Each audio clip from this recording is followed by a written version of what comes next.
Suit up, strap in, warm the tires, and leave on yellow. Time for the MitsuTimes podcast.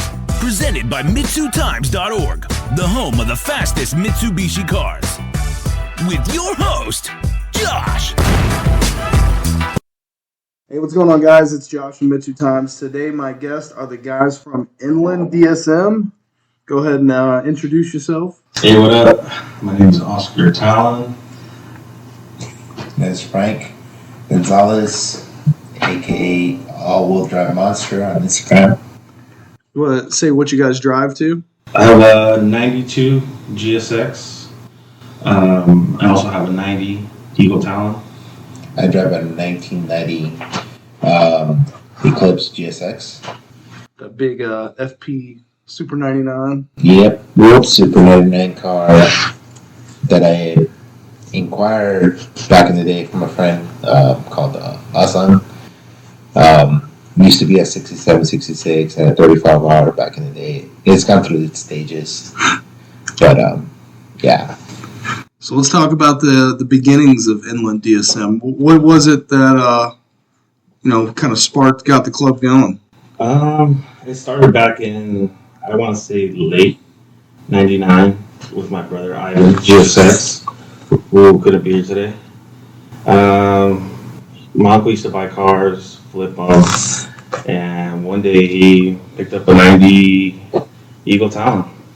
And my brother happened to know what it was because back in the day he used to street race in Ontario, California. So it was very popular to the point where it got out of hand back in the day. They were crushing cars, we were being caught, and like till this day, the DSMs are the underdogs.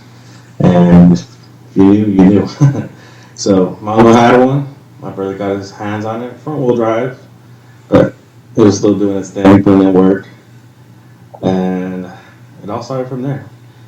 He ended up getting another 91 GSX, passed on the 90 to me, and then it just spiraled into let's get as many as we can. And we started finding them more like middle of people's yards and the so-called barn finds out there for us. Just saving them. Just trying to save them, and then run into more people, go to the junkyards, meeting more people in our local area, which is on Empire. And it became something where it's like, you know what? We have so many people that we know. Let's start doing some meets. Started doing some meets at our local In-N-Out Burger in California, of course. Not many people know about that, or if they do, they do. And we started expanding to different counties. We met some guys from LA DSM, San Diego DSM, shout outs to them. And we just started getting our group bigger. It was never really much of a club or a crew. We evolved into a bunch of guys that are enthusiasts about DSMs. But, and just brought us closer because we would try to do every other month. And then we came into bi-weekly meets. And if you can come, you can come. We'll hang out, do some pulls. And then that's pretty much how it all started. That's one thing that I really love about the whole inland culture is that it's not just like you guys are going and parking somewhere. You guys are going out and ripping on these cars. Yes, of course. It became from, like I said, it started from Ontario street racing, and we would just go out there, mess around, and then out of nowhere we would see some other guys like with their LA hats, Dodger hats, or something like. So these guys come from a different county with some fast DSM, and big old whole set turbos. Yeah. Obviously, that's what everybody used to be like, holy shit. Compressor house would do that. And, got a diesel turbo. Yeah. And so, down the lines of the road, I met Frank. And ever since that night, it's been history. well, just to add to the whole community, back in the day, NLAND was going through a transitional time where a lot of the guys were growing old and just tired about the platform. And I was like the stubborn guy that just, this is the car. And the number was shrinking.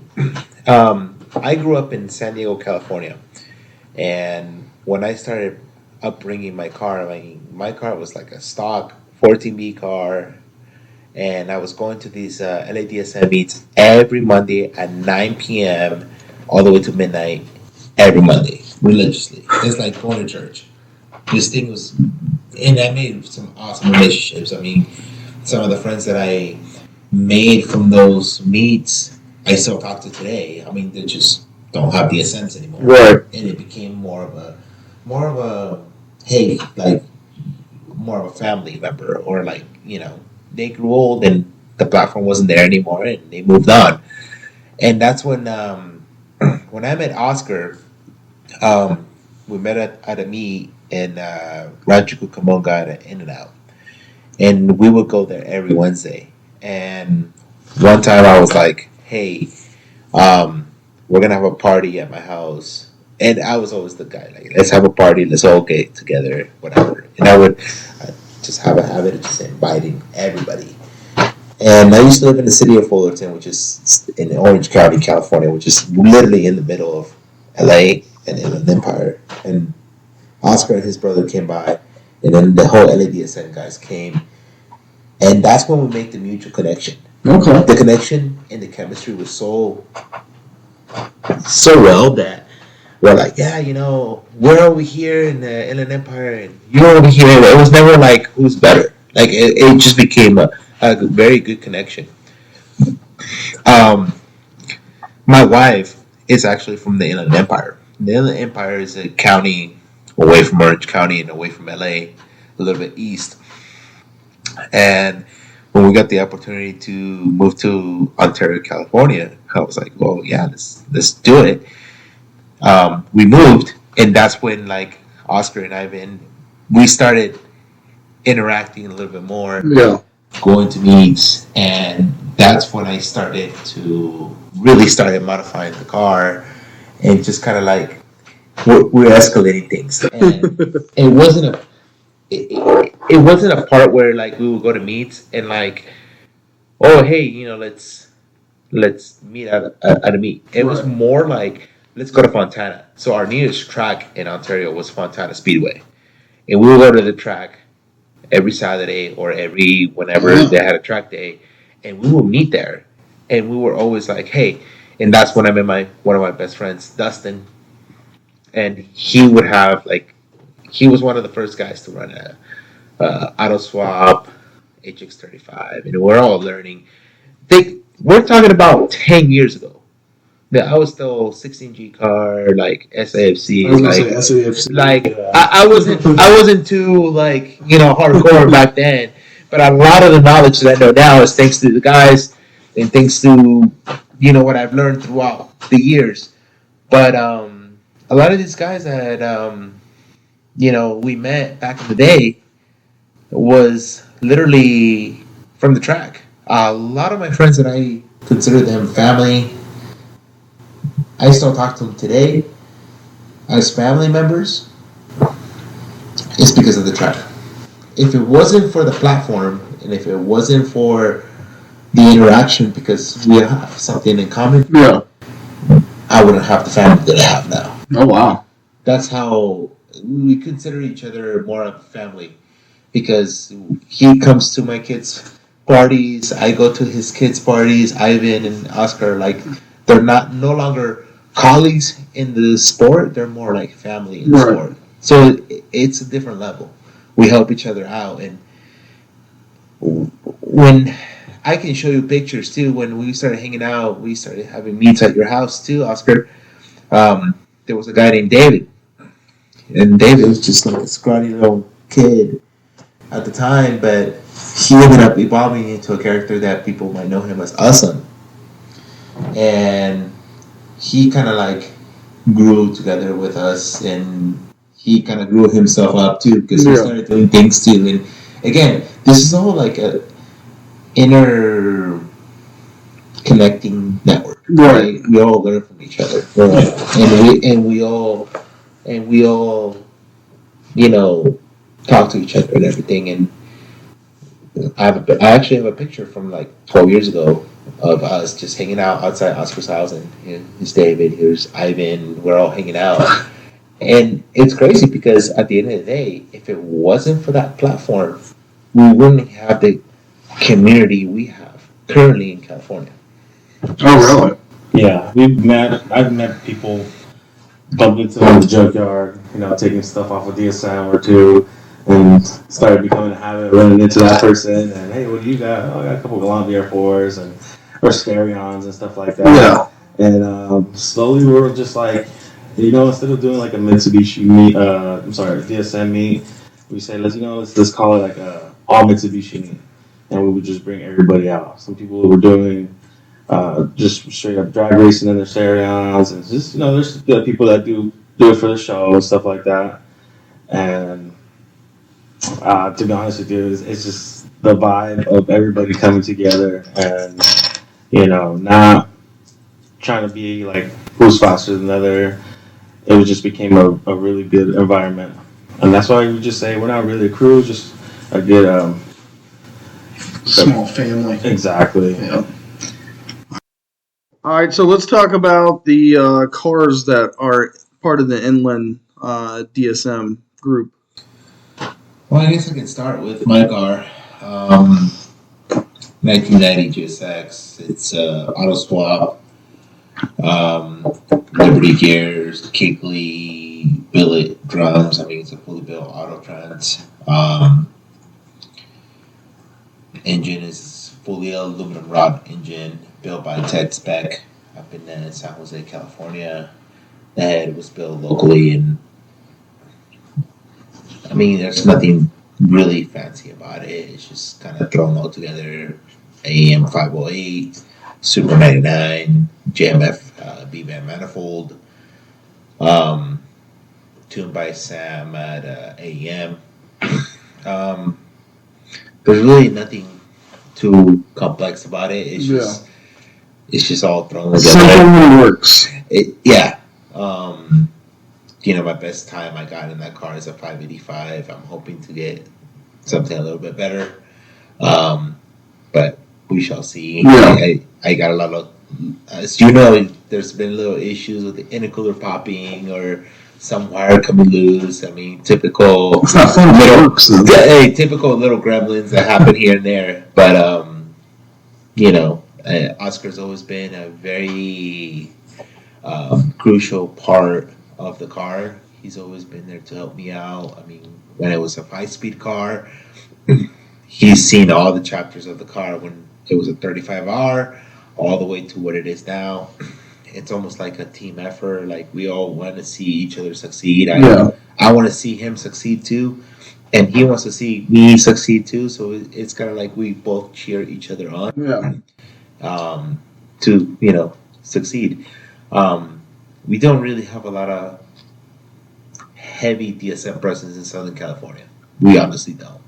I mean, you go back 10 years ago, we used to. I mean, we used to have the NLAND DSM guys. They used to have the fastest guy back in the day was Hugo, and he was like one of the first guys to be automatic. And he went automatic back when the C-Dub guys were going automatic. Oh, yeah. So that just tells you like how long ago what was that? And fast forward to now, it's like, okay, this is what we got going. This is what we need to do.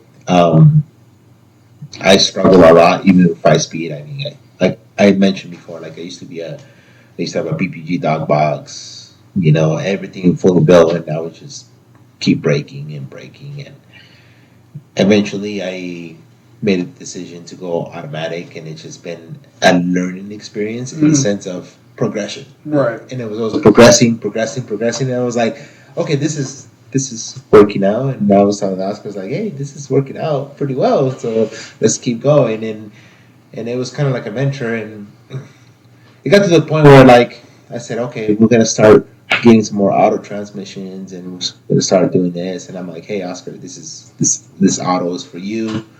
I got him one of the auto transmissions so he can build his car on an auto, and he can, be successful with us. Yeah.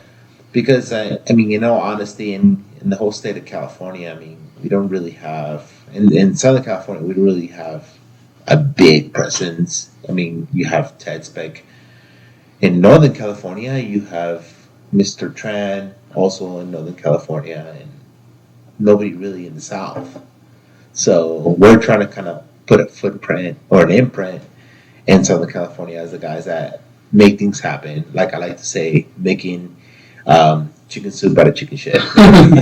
So, yeah. Hopefully that we can try to be like the C-Dub guy versions of Southern California. Yeah. Where, you know, kind of they're just ripping everybody up and just coming down over some fast cars.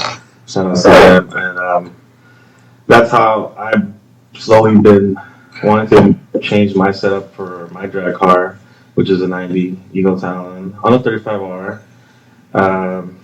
As of right now, it's a stock bottom end with the built head T3 GT35R 82.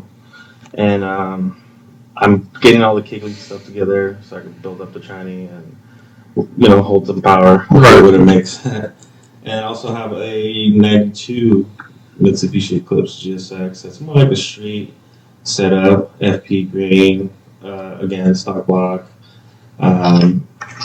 with the mild built head and on ECM link. And hopefully soon I get some help with Kevin Jewer on the tuning side.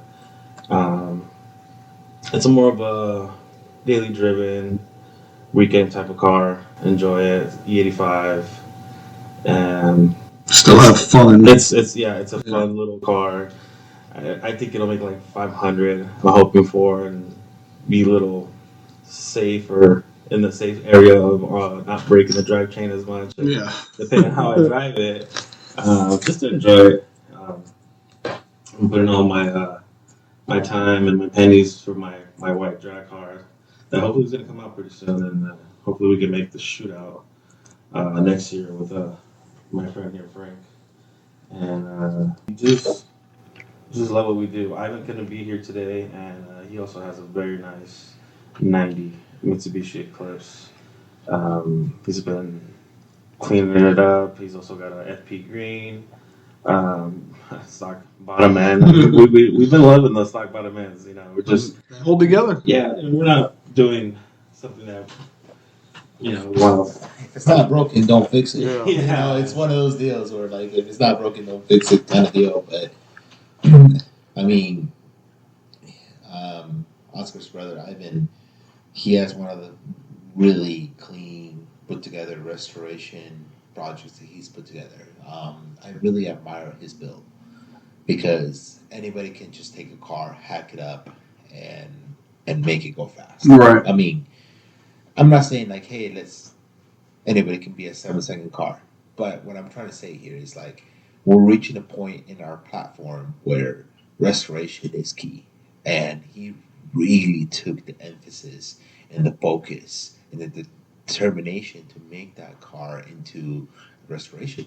Like, he was like, hey, Frank, what do you think I should do with this? And I'm like, do this, you know, like make this alignment go.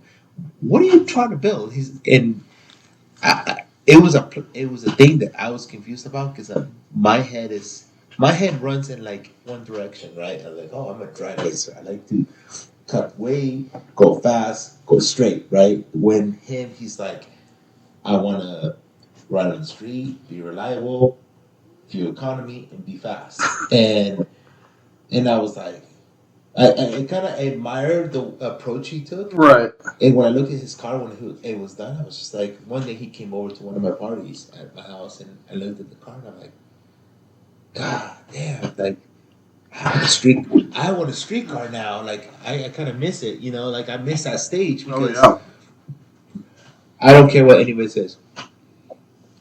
You can have a race car. Okay, cool. You know, you're fast. But there's nothing more satisfying as having a street car That works. And you can just go anywhere. Yeah. But it works, you know, like that is I would say my favorite part of a stage of a build of any DSM. You have a street car that just works and it's fast and it's reliable and it just functions with everything around it. Like, Because I think with a race car, you only get to enjoy it like 10 times a year. And if you have a street car, you get to enjoy it, whenever you want. Yeah. Like, you go on a Sunday, you're like, I'm bored. I'm going to go get some beer. Right. You get in there, you start the car, you go to the liquor store, you do a pull, you come back, and you're like, I'm done, Or you can go, to the track, race, drive back. And I really missed that stage to a point where I even told Oscar, like, man, I want to make my car into a street car again, right? The Super 99 car with 10-point cage, like, in California, unfortunately, that's very frowned upon. Because as soon as they see that side exhaust, like, I'm going to jail. Yeah. I'm going to get pulled over. It's going to get a state referee, all this other drama, that unnecessary issues that you need. And yeah, Oscar was kind of like, yeah, no, don't just keep it race car, because I don't want you to get in trouble, and I don't want them to take the car away. Yeah. He does have a really nice street car. It's actually one of my favorites for a number of reasons. It's a black 1G. I'm a big fan of black 1Gs because I used to have a black 1G. And it's just the way he set it up and the way the direction the car is heading. I'm like, dude, it's gonna be a solid car. Going back into 2009, 2010, I used to have a FP green setup. Mm-hmm. Stock block, FP green, E85 car, and it's just, no matter where I would take it, that thing was just beast. It would work. It was just like a perfect street car. And when I see Oscar building his car, I feel like, oh man, he is the clone of what my car used to be at back in the day. It's a black 1G, clean, nice wheels, nice suspension, FP green. I'm like, man, I really wish I had a street car. And I don't know what it is, but I just cannot have two cars. I cannot have two DSMs. It's never worked out. It's a toxic relationship. It's not going to happen. It's just not going to happen. You're going to make it both race cars? No, it's not even that. It's just, honestly, it comes down to economics. You have to make an executive decision. What car are you really going to put your heart into? Mm-hmm. It's not just about the money. It's about how much effort you're going to really put into that car. Oscar. So he's living his happy life through your car. Yes. In a sense. And then he's living my happiness through his drag car. I can't finish my drag car. But, I got some goals. I want to finish it by next year. And today we are at the Shootout. I don't know if you mentioned, but I got some parts today. And just, little by little. It is very difficult. I feel like I'm in the same boat as him. It kind of doesn't want to work, but I'm forcing it. I'm making it work. I'm hoping for this following year I get to have my drag car doing some passes. So, and hopefully bring it to the Shootout next year. So is it mostly 8th mile racing down there where you guys are? I know you're always submitting 8th mile slips. So the thing about where we live, we really don't have tracks anywhere near. Our nearest track is about 3 hours away. Holy cow. Yeah. It's in Bakersfield, California. We live. I live in Chino, California. He lives in Paris, which is a little bit more eastern where I'm at. I'm trying to not get sidetracked, but the only reason I moved to Chino is because I can race at Fontana Speedway. But Fontana Speedway closed down, so they can become a supplemental storage unit for Amazon. So they store all the trailers for Amazon there. So that quarter-mile strip became obsolete. So the only track available is Irwindale Speedway, and that's an 8th mile. So have you guys been using draggies? We've been using draggies, but I mainly just go to Irwindale Speedway. Okay. Like that's the place I go. Just can't beat a prep track. What I would call the Maryland Speedway of California would be Famoso Speedway. It is concrete. It is at sea level, and if it's good air, car flies there. How far away is that? 3 hours. Oh, okay. Yeah, it's 3 hours. But I think No, it's what I call my kryptonite track because every time I go there, Something breaks. But Axles, driveline parts, and it's just not us. It's known that people that come from far, they're gonna break some rear ends, they're gonna break some axles. Wow. It's just so sticky. It's a really good track. A lot of people hit, personal bests out there. It's a really good one. Also, there's another one that you didn't mention. There's Verona Speedway, and that one's closer southern to the border, maybe like 45 minutes. No, it's inland. Verona Speedway is in a city called Lakeside, California, which is kind of like inland San Diego. It's on an Indian reservation. It's a good track. It's a little bit more higher on the elevation, but very awesome track to go race. I totally forgot about it. So, but yeah, growing up in San Diego, we only had two tracks. You had Qualcomm Stadium parking lot. Then back then, it literally was 3 parking lot racing. Wow.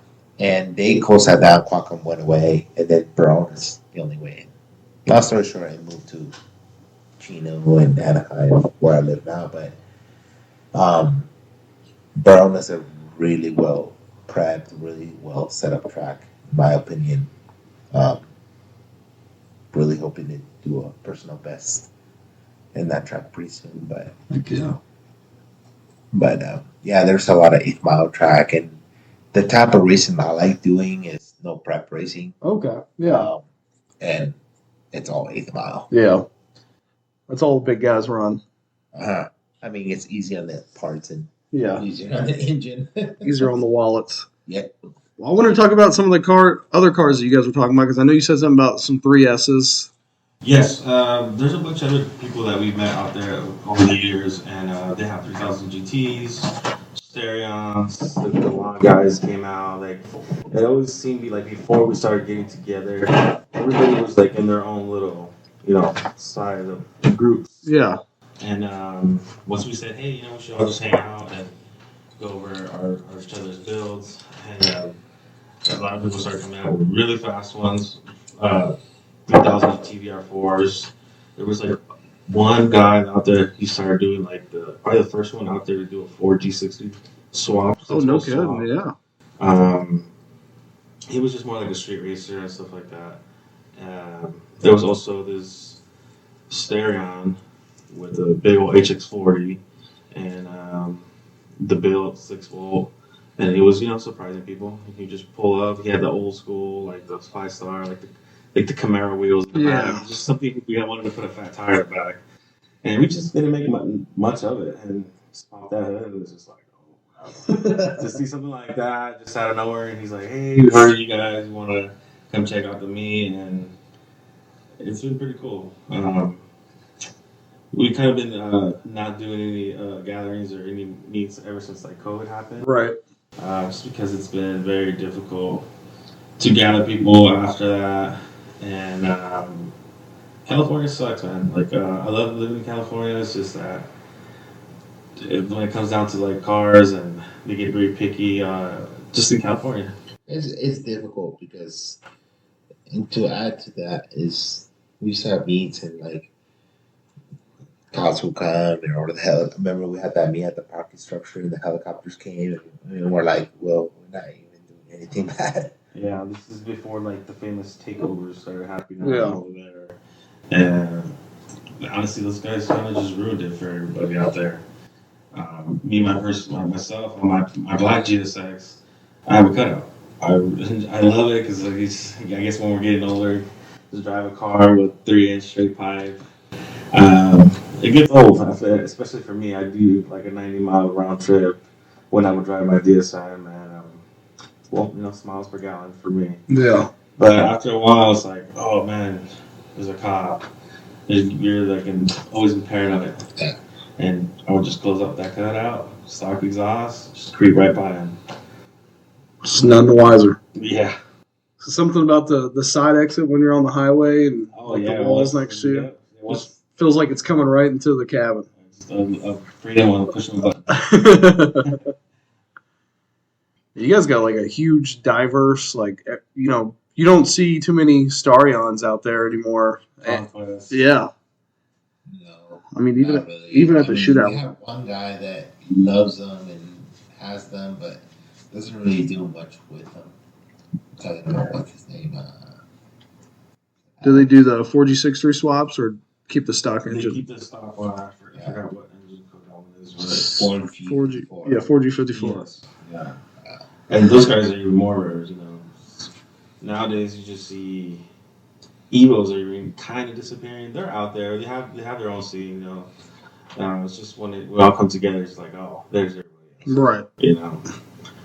We recently just did a MOD event out there with SoCal Evo, and we just really brought everybody out together. You know, NLAND DSM. We have our people that have been following us for years that still have their DSMs and bring them out here and there to like events like that. Looked like a big turnout. It was a great turnout, especially for not having an MOD for a couple of years, right? 2-3 years already. Yeah. Ever since they moved, right? Ever since they moved, yeah. That's why it wasn't a move. It was more like a done shutdown. Like, they didn't even move. Like, they shut down their Cyprus operation there. So, Cyprus used to be like their corporate office of Mitsubishi there. And it was so large and vast where you can have, you know, Mitsubishi owners there. Yeah. It was acres of commercial property, and when they just decided to move away, and that's it, no more United States offices there. You know, it was like, oh, they abandoned us. You know? Well, their new Tennessee office is huge, Really? but they don't hold any MODs there. They'll let you go in. They have like little pictures set up everywhere of all the old MODs, but yeah, it was kind of just like our Super Bowl of you know, right. We're getting hyped up for the. It was like the West Coast Shootout, but without racing. Exactly. Yeah. I mean, road race was there. They would, you know, right. host Yeah. the dyno, stuff like that, and which Frank has been on there a couple times. They gave my car a nickname called the Jailbait there. It was kind of funny. You know, it dyno like 600 horsepower back in 2014, and I think that was the time where Ted spec dyno too, and he did pretty well too. And you know, the owner Mike Welch at Race Engineering would give the cars nicknames. So mine was Joe Bay, and I forgot what the other car you would call, but pretty good times. I mean, like you said, it was kind of like the Super Bowl without the racing. Yeah. That's what we need, some more West Coast stuff, because I feel like a lot of the cars, I mean, we know that there's super nice cars out there, but we don't get the recognition anymore because we don't see them at MOD, like in magazines and stuff like that anymore. Yeah. And I feel like that's really what you guys are like still holding the flag up, like, hey, we're out here, we're still doing it. Oh yeah, definitely. I could say that we've been around since like, you know, early 2000s. You know, when I got into it was like late '99, and we just been our small group has been growing and growing and growing, and we're still around. People have came and gone, right? Sold their cars, parted out, or just moved people on to different just platforms for the hype. But I can honestly say that, you know, we're passionate enthusiasts about this. And somebody out there testing out the two-step. That's what it sounds like. Right? I've been messing around with DSM since 2003, and had my current DSM that I have right now since 2005. Oh wow! Dang. It's the same chassis, same everything.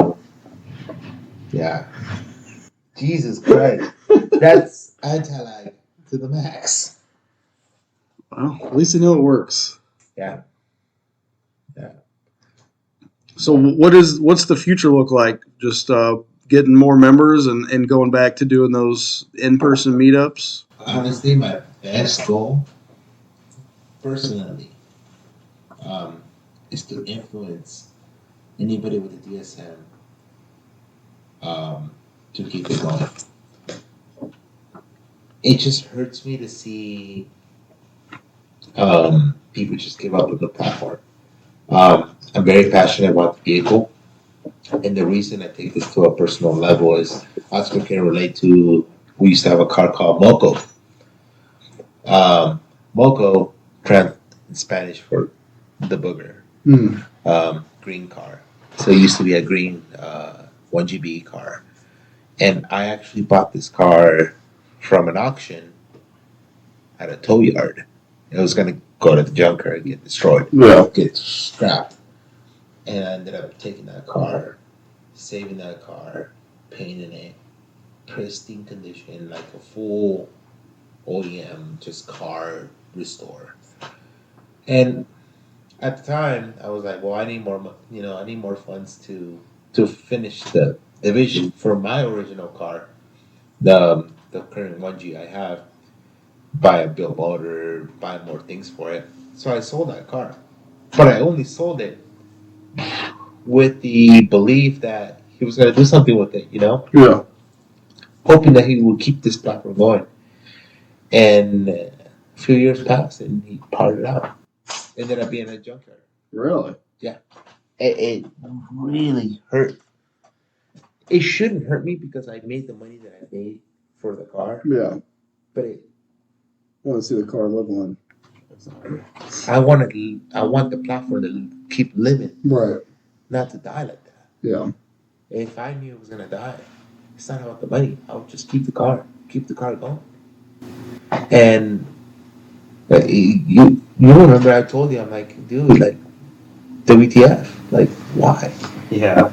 Like I was pretty upset, even though I shouldn't be upset because I made my money on it and I got what I wanted, so I can build the race car that I have. But sometimes it's not about the money; it's about the principle of the platform.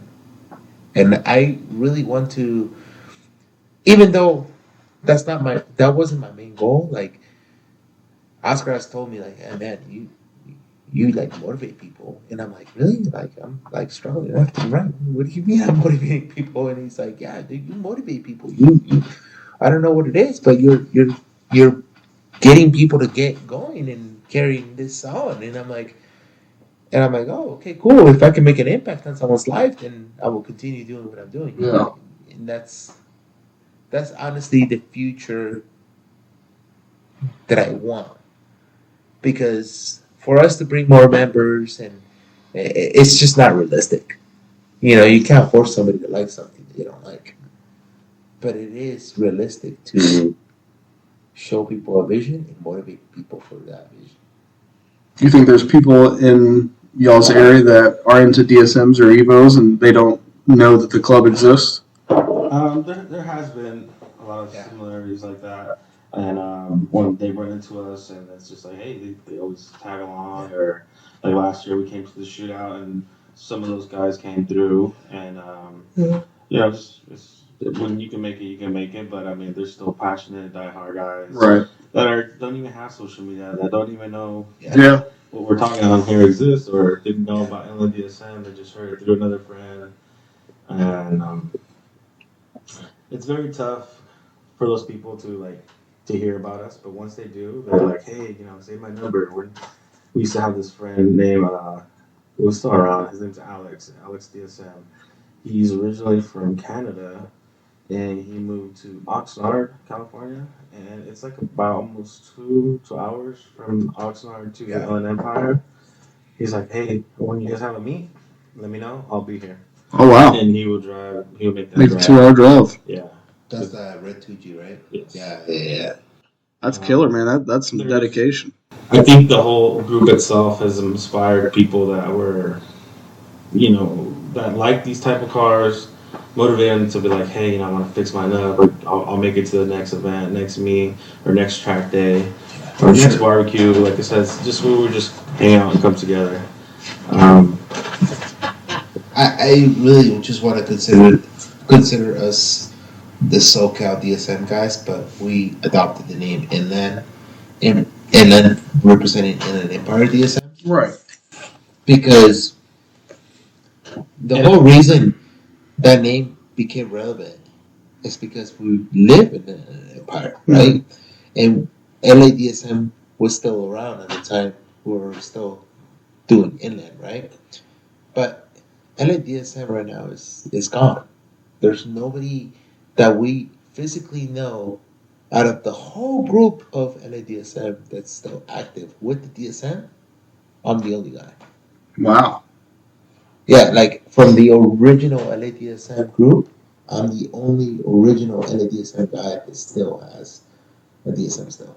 Everyone else just moved on. And everything's always happened in the Empire. We would have pool guys when they still had their DSMs in LA, San Diego, like from all these different counties away from Inland Empire to meet in the Inland Empire. Wow. People from Northern California. It was just like a mini mod that we had put together, and people would just come by and we just make history. I'm gonna send you some pictures, and hopefully you can post them up on there, so people can give an idea of what we're talking about, where we come from, and hopefully a little slideshow. But see, the thing I like about what you guys are doing is, unlike mod, it's not just a bunch of cars that you would see in traffic every day. Exactly. And it's people who are passionate about those cars. Yeah. And I mean, that's really what I don't even know how to describe, like, what we're doing, what you guys are doing, like how that's different from like just mods or import face off. Like, that's even what makes the shootout so special, right? Like, Exactly. I mean, nobody's here with a base model. People are here to make Mitsubishi what it was supposed to be. And I think that's what really fuels our passion, what makes these cars so cool. And we don't have a shootout or nothing really close to what happens here. Right. And not many people can say, hey, next year I'm gonna book a flight, make the travel, and enjoy it just like how everybody else enjoys it. This is our second year here, and man, we've been missing out.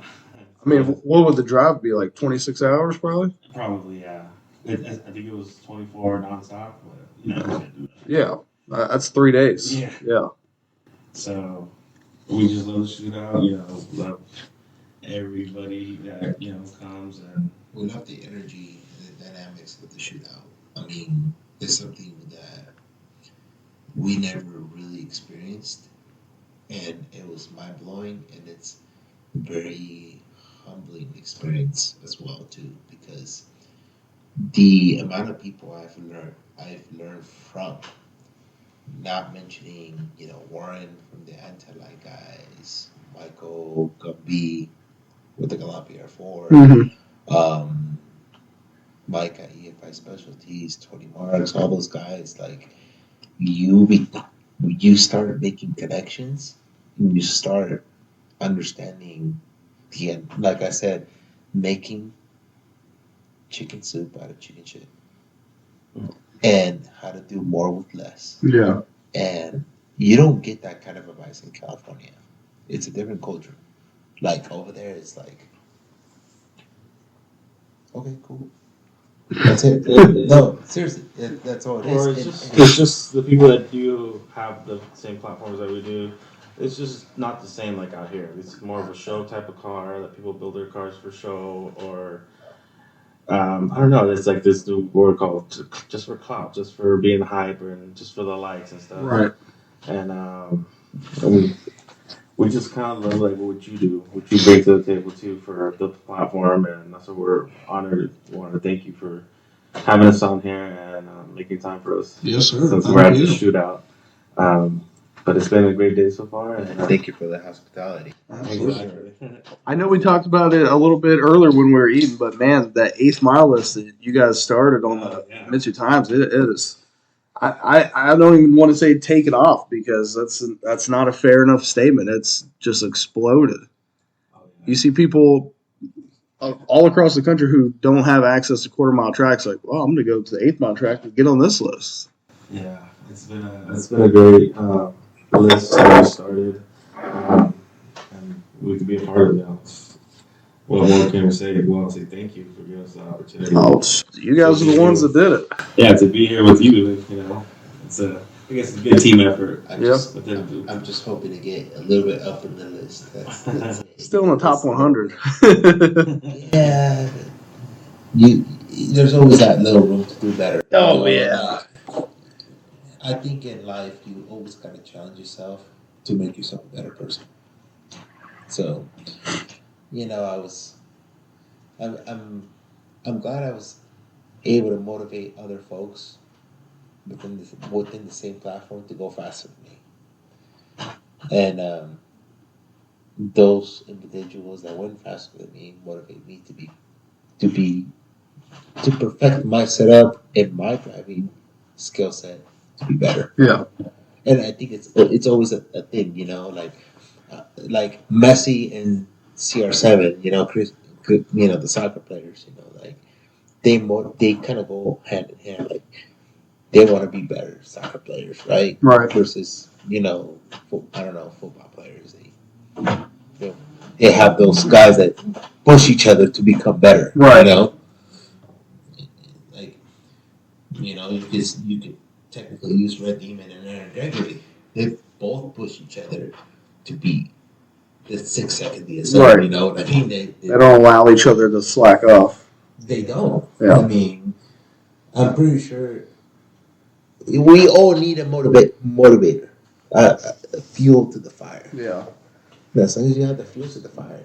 And that's what we're here, to be among the greats, people that are making history and pushing these platforms to limits that no one ever would have thought. Well, for sure, yeah.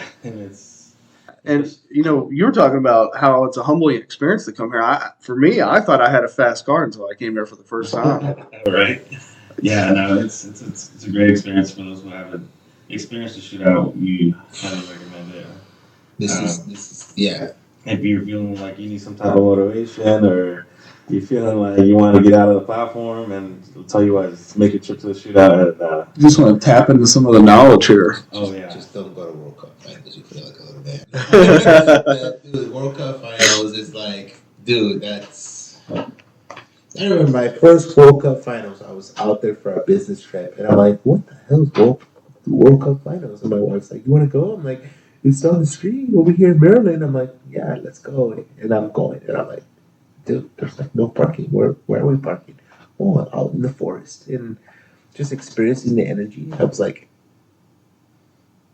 "Brother, this is different level stuff."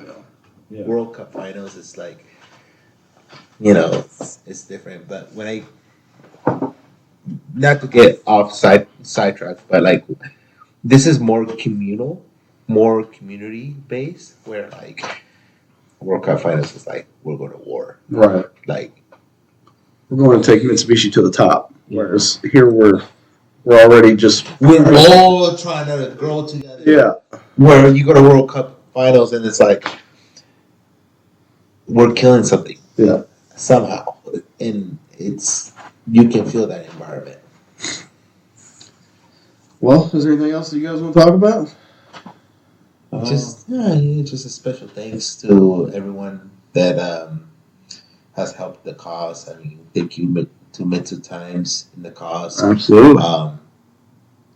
Your website has been kind of a thing to look at and be. It's motivational as well too, because people look at that list and like, holy crap, I was number 80, now 120. And it's just like, that's what it's all about. And it pushes them, I think it's what I like to call the encyclopedia of making the right choice. Because see what setups you work. could be in a whirlpool of like, I want to do this, I want to do that, and then you start looking at some of the time slips and you start saying, oh, well, this guy ran this time, with this setup, with this fuel, with this weight, would be nice to know the weight is in the car. Yeah, that's tough. But that's tough. Yeah. I know. But it's it steered me away from spending awful amounts of money that don't need to be spent on. And Oscar knows, like, I'm the kind of guy, like, if I don't have it, I'll find it somehow. And he's like, Frank, chill, stop, just look, he's making it happen. He's making it happen. And it's true. Like, MitsuTimes, you can go and you can see, and you're like, okay, if he did it, I can do it too. Yeah. And like I was coming back from what I was saying before, it's like perfecting the setup, perfecting yourself, perfecting your driving. Yeah, getting the most out of your setup, right? There's a lot of things that you can learn from a log that you're doing as an individual incorrectly. You're trying to blame the car, but in reality, it's you. Yeah. And I'm like, oh, snap. Just need that driver mod. Yeah. Reality check. Just check that. Yeah. But I also want to thank, Oscar and his brother. They've been a very a key element to the community in Southern California. Just getting everybody together, and it's never been a bad memory with them, to say the least. And that's one of the things that, as human beings, we can always take with us to our graves. Just having wonderful memories with wonderful friends, and that's something that no matter how much money you have or whatever, Can't buy that. can't buy that. Yeah. And you gotta appreciate that as an individual. Good there. Same token, just being here with you and being here with everyone here in the community is like flying all the way here 3,300 miles to hang out with everybody. And we were here last year, we're here this year. And like, hey, what's up? And it's just a wonderful experience and wonderful chemistry, and it's just like It's like a family reunion. Yeah, Big time. big time. Just thank you for everything and for everything you do for the community, for everything. Yes, sir. It's an honor. And we're just here to truck along. I just hope you guys keep it up, and even though there's already fast cars there, I just want to see you guys just keep going up and up on the list. Definitely, man. Appreciate it. Thank you for everything. You might have a new car on the list. I don't know. Yeah. Hopefully soon. Yeah, let's get it. All right. All right. Thank you for listening to the MitsuTimes podcast. Check out our Instagram and Facebook for daily updates. Get added to our list by going to MitsuTimes.org and clicking Submit a Slip. Thank you to all of our sponsors.